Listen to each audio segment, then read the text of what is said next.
Sejam bem-vindos a mais um Originais do Sindicato dos Escritores. Eu sou o Otávio e hoje estou aqui para trazer um original que foi publicado, inclusive, no sindicato, mas na época em que a gente ainda não lia o texto, então, basicamente no primeiro ano de episódios.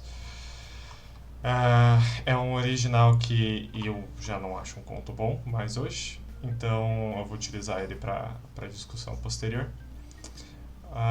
Mas ele é do episódio Utopia pra Quem, né? De um desafio em que a gente se propunha a escrever um conto que se passava em algum tipo de utopia ou futuro otimista. E os motivos pelos quais eu não gosto mais desse conto eu discuto após a leitura. Então, sem mais delongas, vamos ao conto. Ficção genérica.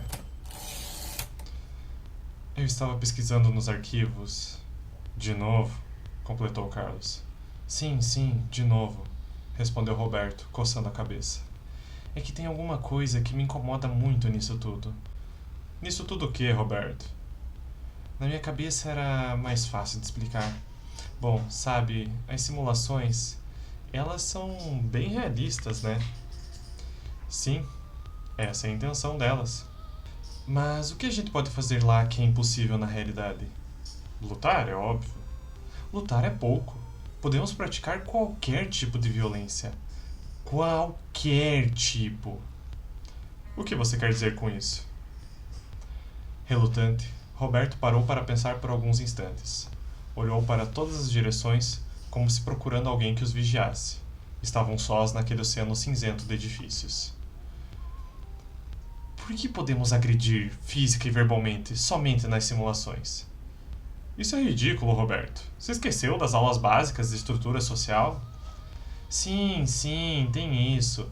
Na escola eles nos explicam os chips inibidores em nossos cérebros, como nossas emoções mais intensas, nesse caso, impulsos de violência, são anulados, e por isso temos as simulações, o único espaço em que esses chips são desativados. E aí está a sua resposta, meu amigo.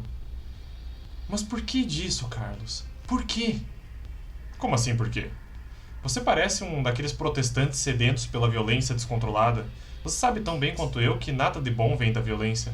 Por isso manter ela somente em simulações, onde o risco dela prejudicar a sociedade é inexistente. É a única... Ora, Carlos, você é melhor do que isso. Se a violência é prejudicial, nenhuma forma dela existiria, nem mesmo em simulações. Como você justifica isso ainda existir? Carlos coçou a cabeça. Estava incomodado com os questionamentos do amigo, mas demorou a encontrar uma resposta. Lembro de ter algo como um tratado. Isso! Foi assinado um tratado. Sim, um tratado que todas as nações concordaram em assinar pelo fim da violência e construção de um mundo melhor. Exato! Deixa de ser besta, Carlos. Você precisa enxergar. Nunca antes na história as nações se uniram. Existiram guerras mundiais por conflitos internacionais. Existiu uma pandemia onde grandes nações agiram cada uma por si. E tu me diz que do nada iam decidir pela paz mundial? Sou incapaz de responder pelos antepassados, meu amigo. Mas pode responder isso. Hipoteticamente, você é líder de uma nação que lucra bilhões com a venda de armas. E aí surge uma solução para acabar com todo e qualquer tipo de violência. Por que você aceitaria uma proposta dessas? Porque eu ganharia algo disso? Exato! Muito bem argumentado, Roberto. Mas onde você quer chegar com tudo isso, afinal? Essa tranquilidade, essa estabilidade. O que estamos pagando para ela existir, Carlos? O que é que perdemos para essa utopia sem violência? Me diga você. Não tenho nem ideia de qual resposta te dar. Liberdade, meu amigo. Perdemos a liberdade e nem escolha tivemos. Bom, apesar de bem argumentado, você me perdeu no final. Sem liberdade, eu jamais poderia escolher fazer isso. Carlos meteu um tapa com a palma da mão na testa de Roberto, dando meia volta e se distanciando do amigo em seguida, resmungando para que ele parasse de perder tempo buscando desvendar grandes teorias da conspiração. Roberto seguiu sozinho para casa, encarando o oceano cinza que dominava o horizonte. Havia algo de errado naquele suposto mundo perfeito, e ele estava perto de descobrir. Seria um processo difícil desmascarar uma suposta utopia sem ter meios de atacar, mas sua persistência jamais cederia. Caminhou em direção aos arquivos públicos. Se havia uma verdade por trás de toda aquela perfeição, a história lhe diria.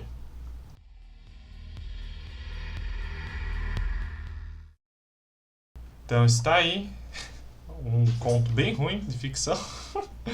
Conto, na minha opinião, que não envelheceu bem, nem na época era muito bom. Mas ele partiu de uma ideia, né? Como toda história, seja ela boa ou ruim.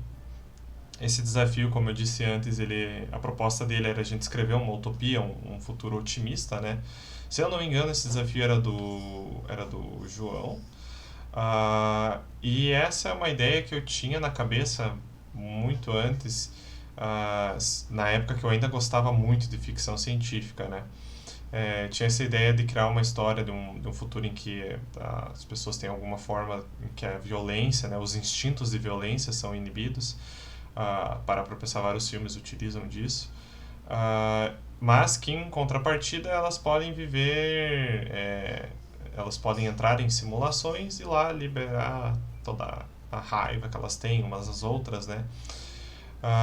Isso criaria um sistema assim maluco que eu nunca desenvolvi para além disso. Então tem esse problema também no conto, né? Ela é uma ideia que ela é o começo de uma história, mas ela não é final. Mas os problemas desse conto estão assim em tudo que eu não gosto de ficção.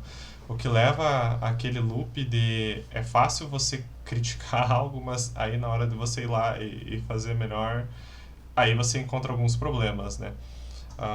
Claro que dado o tempo, esse conto foi escrito em 2020, já fazem uns 4 anos. Ele eu estava começando a escrever semanalmente e tal, mas ele tem tudo que eu odeio em ficção. Diálogo extremamente expositivo, estupidamente. Existem dois personagens e basicamente um deles tá ali só para responder as perguntas do outro. Não. É um diálogo que eles ficam dando voltas de tipo, por que isso é assim? É claro que você sabe por que é isso, porque nós estudamos na escola. Tá, mas e se na escola o que falaram está errado? Eu nunca pensei nisso. Por isso que agora, na época a gente não colocava título nos contos, mas agora, para esse episódio, eu quis colocar o título de ficção genérica como uma autocrítica também, e também para tentar, de alguma forma, ressignificar esse conto, porque para mim, ali tem uma ideia que, se em algum futuro eu quiser ainda desenvolver, como originalmente eu queria, precisaria de tanto mais estudo, porque ficção científica tem essa questão, né? O que mais te convence é aquilo que tem pelo menos um pé na realidade e você extrapola, né? Portanto, ficção. Mas aqui ela tá muito qualquer coisa. Chega a ser impressionante, assim, todos os passos para uma ficção genérica estão ali. Alguém incomodado com o sistema, um sistema aparentemente utópico, perfeito,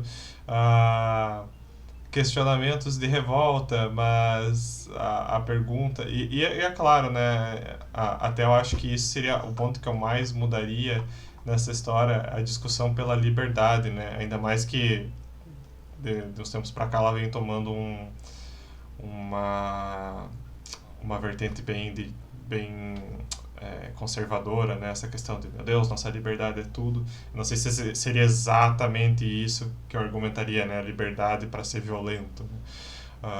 Então eu acho que esse conto é muito ruim mesmo. Muito genérico, todas as passagens, os diálogos deles e essas exposições. E eu acho que é um exercício interessante também, isso do Originais, né? Porque uma das propostas é que a gente possa reescrever eles. Nesse caso, eu não quis reescrever esse conto ainda, não tenho mais interesse em ficção científica. Foi um interesse que eu fui perdendo ao longo dos anos, perdendo mesmo, assim. Eu era fascinado por ficção científica, achava incrível, né? Mas principalmente na parte do cinema. Eu acho que o cinema ainda se salva muito. Aí quando eu fui me aprofundar na literatura, principalmente em alguns clássicos, eu não posso dizer pelos dias de hoje, porque eu já não leio faz um bom tempo esse estilo de livro.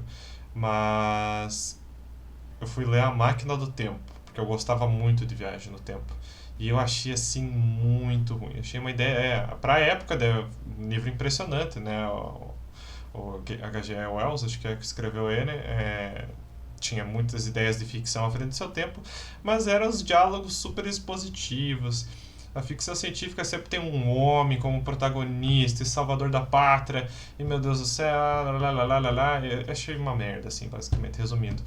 E é o que eu também acho mais ou menos desse conto, assim, ele é bem genérico, ele é bem passa por essas ideias de que tem que sempre ter dois personagens discutindo só para expor o diálogo um dos outros. Você não descobre nada, você não sabe nada sobre esses personagens no fim do dia. Você não tem o Roberto e o Carlos. Se você tivesse que, o Carlos ele é o desconfiado do sistema e o Roberto é o defensor do sistema. Mas se tu pede do que eles gostam, do que eles vivem, você não sabe nada e você tem 2 páginas de diálogos. Então, para mim hoje isso é tipo um espaço estupidamente desperdiçado de texto. Principalmente quando você considera que eles estão ali só expondo a realidade deles. Tá só para criar como diria, o setup, a base da história que tem por trás, mas a história em si não acontece, né? Então, esse é um problema que eu vejo bastante com ficção científica. Às vezes temos conceitos muito interessantes, mas desenvolvimento de personagens ficam muito de secundário. Por isso, então, eu apresentei a vocês meu conto de ficção genérica, né? Que eu espero algum dia poder retomar ele, assim, quando tiver com mais cabeça para isso. E, quem sabe, transformar numa ficção não tão genérica assim. E é isso que eu deixo pro episódio de hoje, né? Essa é o recorte do tempo que eu quis trazer do sindicato. De até uma ideia de que nem sempre o que a gente escreve e gosta, a gente vai gostar para sempre. Eu tenho muito isso com a maioria dos contos que a gente escreveu antigamente, né? Meus colegas. Os meus, principalmente, eu vejo que eu fui melhorando com o tempo, eu sinto que eles estão melhores hoje. Então, esse é um quadro muito interessante para dar esse ressignificado para as histórias. E é isso. Espero que vocês tenham gostado desses minutinhos que passaram comigo. E até o próximo desafio, ou Clube do Conto, ou qualquer outro quadro que a gente posta em sequência, com mais discussões literárias. Até mais.